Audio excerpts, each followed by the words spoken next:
বিশ্বের অন্যতম শীতল স্থান শাখা বা ইয়াকুটিয়ার। এখানেই 23 নভেম্বর -30 ডিগ্রি সেলসিয়াস তাপমাত্রায় সাঁতার কেটেছেন স্থানীয় শীতকালীন সাঁতার ক্লাবের সদস্যরা। ভাবা যায়, রাশিয়ার সুদূর পূর্বে পার্মাফ্রস্টের ওপর অবস্থিত ইয়াকুটস্ক বিশ্বের শীতলতম বৃহৎ শহর। মস্কো থেকে এর দূরত্ব প্রায় 5000 কিলোমিটার। অক্টোবর থেকে এপ্রিল পর্যন্ত এখানে তাপমাত্রা হিমাঙ্কের নিচে থাকে, কখনো কখনো তা -7 ডিগ্রি সেলসিয়াসেরও নিচে নেমে যায়। তাই ইয়াকুটস্কের বাসিন্দাদের কাছে -30 ডিগ্রি সেলসিয়াস তাপমাত্রা বেশ উষ্ণই মনে হয়। পুরো শরীর যেন সূচ ফোটানোর মতো লাগছে।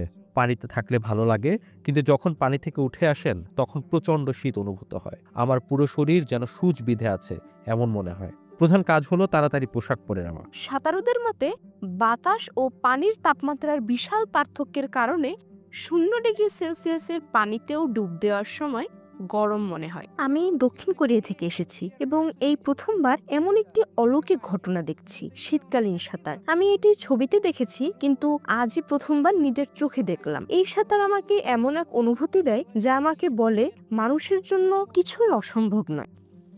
যারা এই ঠান্ডা পানিতে সাঁতার কাটেন তারা বিশ্বাস করেন এটি তাদের রোগ প্রতিরোধ ক্ষমতা বাড়ায় এবং যে কোনো রোগের বিরুদ্ধে শরীরকে সুরক্ষিত রাখে।